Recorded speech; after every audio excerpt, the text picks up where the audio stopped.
আন্তর্জাতিক বিনিয়োগ সম্মেলন উপলক্ষে বিদেশি বিনিয়োগকারীদের অর্থনৈতিক অঞ্চল পরিদর্শন করানোর মধ্য দিয়ে দেশে বিনিয়োগের নতুন দুয়ার খুলতে যাচ্ছে। প্রথমবারের মতো জাপান, কোরিয়া, যুক্তরাষ্ট্র, নেদারল্যান্ডসের ৬০ জনের বেশি বিনিয়োগকারীকে ঘুরে দেখানো হয়েছে চট্টগ্রামের ২ অর্থনৈতিক অঞ্চল। বিনিয়োগের সুষ্ঠু পরিবেশ নিশ্চিতে সরকারের সহায়তা চান বিদেশিরা, আর চট্টগ্রামের বাণিজ্যিক সম্ভাবনাকে কাজে লাগিয়ে বিনিয়োগ বাড়ানোর বিশেষ পরিকল্পনা করছে সরকার। চট্টগ্রামের মিরসরাইয়ের বিশেষ অর্থনৈতিক অঞ্চল চট্টগ্রাম বন্দর ও শাহ আমানত বিমানবন্দরের কাছাকাছি এর অবস্থান। অর্থনীতিতে গতিশীলতা আনতে দেশের দক্ষিণ পূর্বাঞ্চলের এই শিল্পাঞ্চলকে কাজে লাগানোর পরিকল্পনা সরকারের।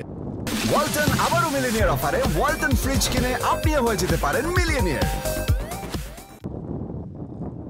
৩৩,০০০ একর জায়গার এই অর্থনৈতিক অঞ্চলে উৎপাদনে আছে দেশি বিদেশি ১১টি প্রতিষ্ঠান। চলমান আন্তর্জাতিক বিনিয়োগ সম্মেলনের প্রথম দিনে এই শিল্পাঞ্চল পরিদর্শন করেন বিদেশিরা। এতে আশাবাদী অনেকে।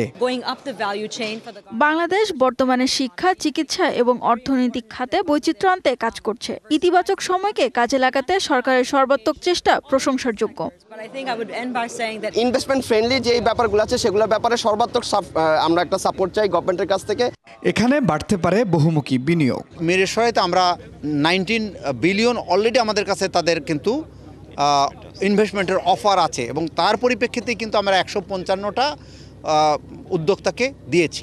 চট্টগ্রাম বন্দর সমুদ্র মিলিয়ে বাণিজ্যিক সম্ভাবনাকে আন্তর্জাতিক বাজারে আরও বিস্তৃত করতে চায় সরকার। চট্টগ্রাম বন্দরের আশেপাশের যে অঞ্চলগুলো আছে এগুলোর বিপুল যে অর্থনৈতিক সম্ভাবনা সেটাকে কাজে লাগানোর চেষ্টা করছে। সেটা নিয়ে অন্তর্বর্তীকালীন সরকার পরিকল্পনা করছেন বিদেশি বিনিয়োগ বাড়ানোর মাধ্যমে বাংলাদেশের কর্মসংস্থান সৃষ্টি করা এবং বাংলাদেশের ইকোনমিক অ্যাক্টিভিটিসটাকে আরও বেগবান করা। তবে চট্টগ্রাম শহর থেকে প্রায় ৬৫ কিলোমিটার দূরে এই অর্থনৈতিক অঞ্চলে স্থানীয় শ্রমিক পাওয়া নিয়ে কিছুটা জটিলতা রয়েছে।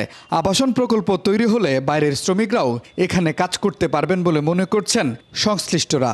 মিরসরাইয়ের বিশেষ এই অর্থনৈতিক অঞ্চল ঘিরে বিদেশি বিনিয়োগের যে সম্ভাবনা তৈরি হয়েছিল, চীন, জাপান, থাইল্যান্ড, অস্ট্রেলিয়া সহ বিভিন্ন দেশের বিনিয়োগকারীদের সরাসরি পরিদর্শনের মধ্য দিয়ে সেটি অনেকটা পাকাপোক্ত হলো।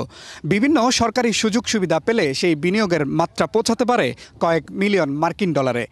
চট্টগ্রামের মিরসরাইয়ের ইকোনমিক জোন থেকে মুজিবুল হক, ডিবিসি নিউজ।